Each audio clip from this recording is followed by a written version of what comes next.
Luulitko olevasi vapaa, että hallitset itseäsi? Hienoa, kunnes liukenet massaan.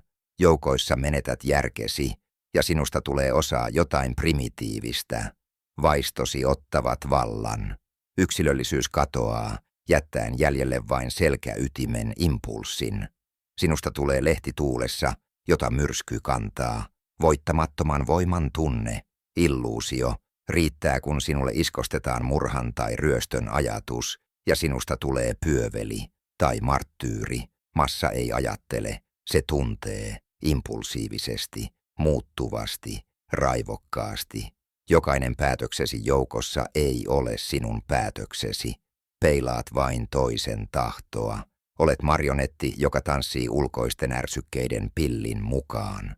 Haluatko vapautua tästä primitiivisestä hypnoosista? Ymmärtää, miten manipuloida massaa, etkä olla sen osa. Tilaa Telegram-kanava Varjopsykologi. Sieltä löydät avaimet todelliseen valtaan itsesi ja muiden yli.